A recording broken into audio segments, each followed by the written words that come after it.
Hello everyone, my name is Mr. Error, and in today's video we're gonna be discussing the Blade Master class in Dragon Raja. As most of you are aware, the Blade Master class has received a major rework / revamp kind of update. This is a major buff disguised as a rework or a revamp. To give you a little bit of background, the Blade Master is one of the 4 classes that the game was launched with 6 to 7 years ago, I believe. It was in a very good position in terms of PvP at least. So it was the kind of class that worked when you were even in rating or slightly ahead, which is not bad given the current meta, given the atrocity that is Inkmancer and Performer. And I believe that right now, after the current rework, Blade Master has joined Inkmancer and Performer in being one of the most broken classes in Dragon Raja, if not the most broken class in Dragon Raja as of right now. So what exactly has changed? First of all, I don't want you to take the wrong idea about this. This video is not gonna be a it's not gonna be a comparison between how Blade Master currently is versus how it used to be. I never used to play Blade Master, so I'm not entirely sure with how its kit used to work or how its actual gameplay felt like, because I preferred classes that, provided a bit of outplay, classes that you could outsmart the opponent with and win despite being behind on rating. The Blade Master, in my opinion, has always been the kind of class that worked when you were even in rating or ahead of your opponent, and that's not the kind of game that I like to play usually. However, after the current rework, I am confident that I can take this class into someone who is 200k to 300k rating above myself and still come out on top. So, let's take a look at the new Blade Master for what it currently is, without trying to build any sort of attachment or relation to the previous Blade Master.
So, to know what changed about the Blade Master, we're gonna do a little bit of reading just to gather the sum of it. Blade Master generally has 2 stances. So we have the Me Too stance, which is focused on quick attacks, very wide coverage, very high movement speed. Second stance is the Odachi stance, and this is more heavy attack oriented, high damage, high debuffing, survivability, immunity, invincibility, you name it. It's gotten much more busted.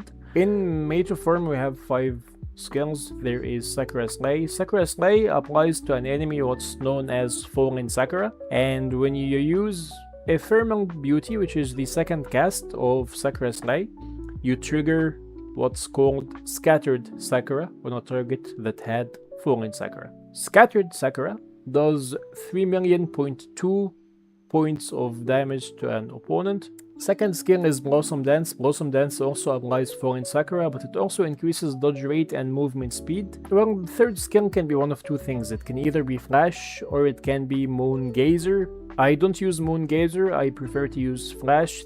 Flash is a very straightforward skill, so you just push forward, And once you latch onto an opponent, you activate Counter Wave, which is the second phase for Flash. Counter Wave essentially captures an enemy and tosses them back, and you become briefly invincible during that duration. So think of it as a QTE animation. The next skill we have, and one of the reasons I find the Meito stance very broken right now, is the Void skill. The Void skill has been changed.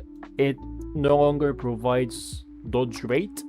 Right now it provides pure defensive stats and attack reduction on the part of your enemy. So it reduces your enemy's attack by 25% and it gives you 120k defenses, both physical and magical, while providing 30% movement speed. Counter attacks are still there. A counter attack essentially is that if you have Void activated and someone attacks you, they're gonna take some sort of damage back. You don't need to attack them, it's gonna reflect automatically, and the reflection per tick is 1.2 million. So the reason why Void is broken right now is the fact that it gives you 120k defenses. This is similar to a 20% to 25% boost in defense, and keep in mind that this amount goes up the more you level your character. Plus it takes away 25% of the enemy's attack. Also, the 1.2 million tick for a Void counter attack trigger is like 1% HP. Moon Gazer is very straightforward, so if you have Moon Gazer active, you just slice upwards. The next activation is, well, the target is airborne, so we just slice them in the air. It looks cool, it's very impractical in PvP scenarios. It doesn't have a lot of coverage. The range is very narrow, so the hitbox is actually narrower than what you see, and I just prefer to be able to catch onto an enemy and just dash in a lot of damage, you know? That's my playstyle of Dragon Raja. The last skill we have in the Meito stance is actually an Odachi skill. The point of this skill is that you get to choose an element to use when you turn into your Odachi form, and based on the element you have, you will unlock different effects. So we have three elements. We have fire, I believe it's called Red Lotus, we have blizzard, and then we have thunder. I choose thunder right now. To start with, once you activate this skill, regardless of the kind of element you have, you receive a new buff. The new buff is that you gain 20% unbreakable damage reduction. In addition to this, based on the element you choose for this particular skill, you unlock different effects for the Odachi skills. So let's go into the Odachi skills and see how that works. We have Roundhouse skill. Roundhouse skill may burn, freeze, or shock the enemy based on the Odachi element you have, so it can either burn them, freeze them, or shock them. These are all ground control effects. We have Diagonal Slash. Diagonal Slash, once you activate it, it triggers, I believe, Azure Moon. Both of these skills will also do the same thing as Odachi in relation to the elements, where it may burn, freeze, or shock. Mist Posture. Mist Posture has become something very broken because essentially this is a free ticket out of taking damage. So once you activate Mist Posture, you are essentially frozen in this stance for 6 seconds, right? The cooldown on this skill is actually 8 seconds, so once you're done with it, you have only a 2-second cooldown. This has the potential to actually make you immune based on one of the talents that we're gonna discuss shortly. So yeah, you're immune for 6 seconds, you're not taking any damage, and you're also inflicting crowd control onto the enemy. The second cast of Mist Posture is called Second Maneuver, and it destroys the enemy's damage boost by 25%. Finally, you have Demon Rage. Demon Rage is a buff sort of skill, which you can just activate like this and you will turn into this shape, this white shade of super armor. What does it do? It provides a buff in relation to your attack and in relation to damage reduction, so it increases your attack by 24k and provides damage reduction by 20%. Also, when you die while this thing is active, you essentially activate what's named as Naraka, and by Naraka you restore your HP back to full again. You're not dying today, and then it counts as a death, but you're not actually dead. It's terrifying stuff. It's the stuff of nightmares. Finally, we have Aftershock, and Aftershock provides undispellable super armor for like 5 seconds. It also changes its effect based on the element you activated. Okay, now we're gonna discuss talents, and talents are gonna be very straightforward. It's not the same view we had before on the previous Blade Master. I know for a fact things have changed, so let's go through them. I have two different builds here. We have the Meito build, so this focuses on Meito skills mainly, and then we have the Odachi build.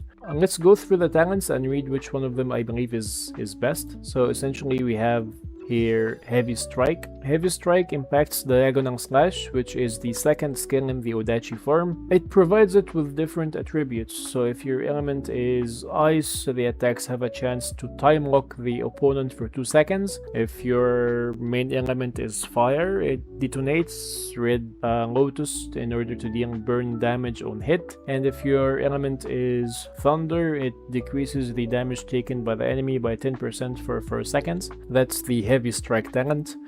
We have the Blossom Slash, which increases the damage of Scattered Sakura by 50% and extends its range by 60%. Scattered Sakura is the passive effect in Sakura Slay and Ephemeral Beauty. However, the last talent here is Aura Slash. It changes how Ephemeral Beauty, the second activation of the first skill in the Meito stance, works. So it's no longer a dash, instead you just slash forward and it deals 25% more damage. I prefer Blossom Slash on the first talent section to support my Meito stance. B talent, we have got Moon Shackle. Does the following. So if you are attacked within 1.5 seconds of casting Mist Posture, it triggers Scattered Blossom. This Scattered Blossom essentially stuns enemies within 8 meters, so we don't know how long it stuns them for. However, that's not the important part. The important part is you become invincible. It says here for 82 seconds, which I find odd because the whole skill doesn't last 82 seconds, and you receive damage normally after the skill ends. But yeah, you become invincible for the whole duration of the skill, the 6 seconds. And keep in mind that this is a skill with an 8-second cooldown. The duration is 6 seconds, and we have an 8-second cooldown, so you pretty much need to wait only 2 seconds before you can use it again. And it helps you deal 20% more damage as Odachi to enemy players. Keep in mind that this is players, not monsters. So it's a very decent skill in that sense, I believe. It's a very PvP oriented talent, and I think this will be the meta for Blade Master until it is removed, because think about it, this means an entire rotation for Inkmancer, including their EX, their talents, their CC. It's not gonna affect you in any way, shape or form. So this is busted. Second, we have Izanami's Dance. Izanami's Dance is not as busted, but it is also very broken in its own right. So essentially, it by triggering Fallen Sakura, Counter Wave increases the skill cooldowns of the enemy and disables their EX skills. It doesn't make a distinction about whether this is an EX for the class or an EX that we all have access to. It also increases the base damage of Wayne. Wayne is the variation of Moon Gazer. However, no one uses Wayne in PvP, so I think this is more of an PvE oriented. Like half of it is PvE, the other half is PvP, because monsters don't have cooldowns or EX skills. So this is a bit odd. Then we have Wind and Moon. Wind and Moon helps Roundhouse skill to gain different effects depending on the kind of element you have, once again. So if it's Ice, it will reduce super armor by 2 seconds. If it is Fire, it will increase the damage of Roundhouse skill by 15%. And if it is Thunder, it will decrease the cooldown of Roundhouse skill by 20%. Cool skill, but it doesn't come anywhere close near Moon Shackle in my opinion. Even if this is a Meito page, having this kind of effect on an Odachi skill is gonna be useful. Level A. Level A, you have 3 things. You have Naraku, and this makes it so that the Berserk state you get from Demon Rage. Demon Rage is this buff right here. It also provides, I believe, 20% movement speed and 15% damage increase. And when Naraka is triggered, Naraka is the passive where if you die you go back to full HP. You also receive your full cooldowns back. It's very broken. Then you have Dusk Bloom turn. Dusk Bloom turn causes the Void field to deal extra more damage, and it also applies Falling Sakura, which you can use your Sakura Slay and Ephemeral Beauty as well as your second skill on the Mito stance to activate it. So I think this goes nicer with the Mito form rather than this. Last skill is Moonchaser Slash. Chaos Serious Damage skill, damage is increased. I don't know what that means. What is Chaos Serious? There isn't anything in the skills that talks about it. If any of you knows anything I don't, please state it in the comments and let's talk about it. But for now, I will go with Dusk Bloom for the Mito stance. S-level talents, we have 3 of them. So we have the Rakshasa Dance. The Rakshasa Dance causes your Odachi form to heal you back based on the kind of fire attack amount that you have. Then you have Dragon Lord's Wrath, damage from targets with Falling Sakura, which you apply through the first 2 skills in your Mito stance, as well as Void if you have this talent active. Damage from them will be decreased by 20%, and damage to them will be increased by 15% during the Mito stance. Finally, New Life. After casting Aftershock, your Sakura Slay and Ephemeral Beauty are gonna be casting much faster because of the CDR that they will receive, cooldown reduction. It's a neat skill and I prefer it in this setup. So my Mito setup is gonna look something like this.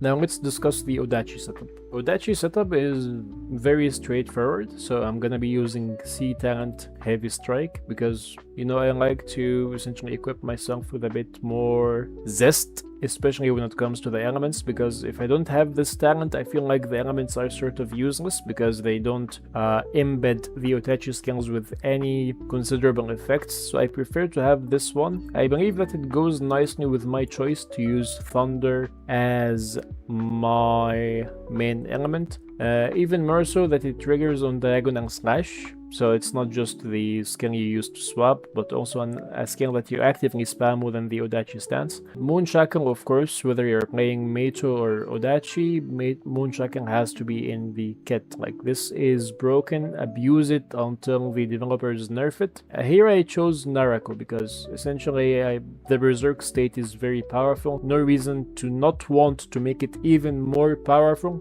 Rakshasa Dance is very nice for Odachi skills. The HP restore is actually very considerable. This talent alone, plus a deep talent that I'm gonna show you, has actually helped me clear Scourge 28. Now let's take a look at the deep talents for Meito and Odachi. The deep talents for Meito, I went very straightforward with it. So this is the route I took. This is way too much, and I personally believe that deep talents are something you yourself adapt based on how your gameplay is. Something that works for me may not work for you because our playstyles are different. So make sure that you are reading what you are choosing and choose it because you believe you will use it. Here is just my build for viewership purposes. This is all that I'm using right now. And for the Odachi, I had to activate this. This talent provides me with 28k fire attack, which works fine with the talent we have here, Rakshasa Dance, because it takes my damage, I believe, to up to my fire attack to up to 68, and right now I'm not even having fire food. This is wind food because I was in performer. If I eat fire food, I'm gonna be around 72k, I believe, 73k almost. That's a lot of sustain and a lot of defense and a lot of healing just from 2 talents. So let's go into the rest of the build for it. Here is what it looks like: slow and simple, and that's it when it comes to the Odachi and Meitu talents as well as deep talents. Okay. Next, we're gonna discuss allies. For the Blade Master, in my opinion, going a full defensive setup, something like this. Yeah, so this is the build I like. Alternatively, you can go something like this with Twilight Song Zero and Aquanono for more defense reduction on the part of Aquanono because of her talent, and Twilight Zero is good because of the CDR increase plus the dodge rate increase. I know that Blade Master doesn't exactly work off dodge rate now, however the CDR boost is quite nice. Plus, I believe that dodge is one of those things that works on any melee class that you can choose, so you can never go wrong with dedicating one ally for it. For PvE, you need to go all out on damage and defense reduction like I have here. Damage increase, this is pure damage, this is pure damage, and this is pure damage. So going all out with damage when it comes to PvE is fine, however in PvP, the tankier you are, the more resilient you will be, and the better the result in my opinion. Now, what sort of sin do I prefer to use on Blade Master? It will have to be Pride. I believe that the animation for Pride and the concept behind it works nice with Blade Master skills, because essentially the Pride realm you use in Pride can follow the enemy, and most of your skills now just latch onto the enemy relentlessly, so you will be able to make the most out of it. If you are lucky enough to actually crowd control, stun, silence, or freeze the enemy, you will be in a good position with Pride, taking down 28% of their defenses. Add that to your debuffs on Odachi, and you will be unstoppable. Plus, don't forget the defense reduction allies we've already set up. I believe this will be amazing for you to go with. Which Dragonblood to have with Blade Master? Well, you can use Fenrir. You can never go wrong with a shield as major as the one this guy has. So it provides you a shield. Keep in mind that it also reduces the target's CDR and healing received. So it's a very PvP oriented Dragonblood. Alternatively, you can use Serpent's Tail because of the defense reduction. So which EX skill do I think is best? Well, for PvP I prefer to use Diamond Realm because of the damage reduction. And I believe there was healing bonus here. Yep, it increases healing effects by 10%. So I like this as a defensive option. If you are scared of getting crowd controlled, you could use this one. I believe you are immune to crowd control within it. You obtain super armor, but in a melee sense. In addition to it, you can use either Royal Fire for the defense reduction and the attack reduction, or you can use Dust Buster. I hate Dust Buster because it also reduces the damage that you yourself deal by 30%, so it's not my first go-to option at all. I prefer Royal Fire. As for charms, which charms to use? With Blade Master, I believe you can never go wrong with water charms. You have Ice Blossom, which essentially the moment you reach 50% HP, the damage you take per second will not exceed 5% of your max HP. Doesn't matter the amount of damage the enemy is applying to you per second. The most you will go down per second is 5% HP, and it gets better. And also the amount of damage then gets limited even further to 4% HP. So water charms, especially Ice Blossom, is nice here. Whale Surge is also pretty decent for the toughness it provides, the healing and the damage reduction. It gives you 10% damage reduction on basic level. Plus it restores HP equal to 0.5% of your max HP per second. This is nice, and it develops even further. Plus, later down the line, I believe it provides immunity to crowd control 5 times. Yeah, that's level 2 already. So, Whale Surge and Ice Blossom are gonna be very nice. However, I have been very unlucky with my charms. I don't have any viable water charms. What I have is Sever Soul. And so this is what I'm using right now as my main charm, plus Glory and Power and Twisted Roots.